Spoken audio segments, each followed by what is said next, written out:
haweeney lagu magacaabo Asli Maaday Muuse oo ahayd dadka barakacayaasha ah ee degan tabeelaha Sheekh Ibraahim deegaanka Garasbaaley ee duleedka Muqdisho ayaa waxa ay ku dhacday markaasi ceel dheer oo halkan ku yaala ceelka ayaa dhirirkiisa waxa lagu qiyaasay ilaa iyo ku dhawaad 100 mitir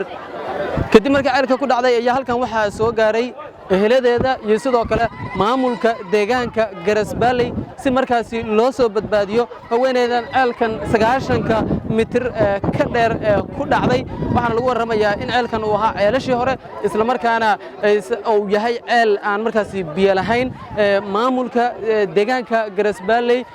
bahda caafimaadka iyo sidoo kale dadka ceelasha qoda ayaa hadda waxa ay ku howlan yihiin sidii ay u soo badbaadin lahaayeen hooyo Asli Maaday Muuse oo halkan maantay duhurnimadii ku dhacday waxaana la sheegay inay ahayd haweeney 4 caruur haysata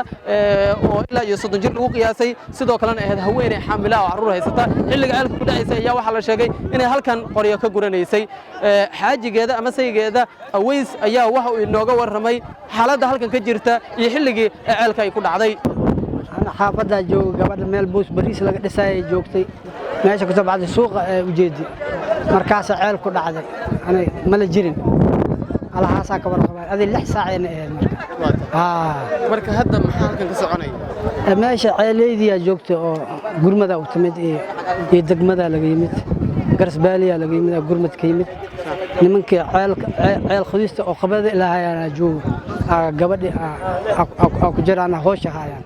inta ceelkan intee waaye ayaa leeyahay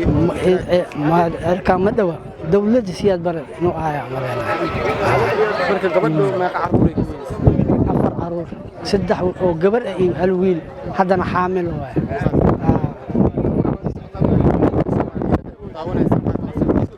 ina wax ay qabtaan hadee ugu nafteed iyo waxeeda la harta sahal ninkii waxna dhaaman inuu noo gargaar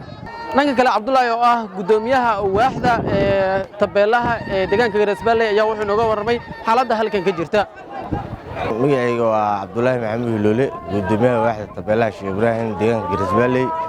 ceelkan waa ceel muddo dheer qodnay oo biyo laga waayay halkan goof ay ahayd markii hore haddana meeshan dhismo hormuud oo leeyahay oo bacweynaha ku yilay gabadha ceelka ku dhacday waxay kamid tahay dadka barakacayaasha ah oo meeshan degan kulli jaabeys iyo qori ay dab ku shidatay meesha ka soo doonatay saas darteed ku dhacday ceelkuna waa ceel aad u dheer oo ilaa 100 mitir gaaray biyana aan lahayn hadda markii maamulkii iyo dadkii deegaanka iyo kulli la isu yimid waxaa la bilaabay hawl gurmad ah oo lagu soo bixinayo sida ay u jeedin welina hawshii way socotaa ma dhameystirmin marka wixii natiijo waxaan soo gudbi doonaa markii aan hawsha gurmadka soo dhameystirno waada gudoomiye agabka aad haysataan marka loo fiiriyo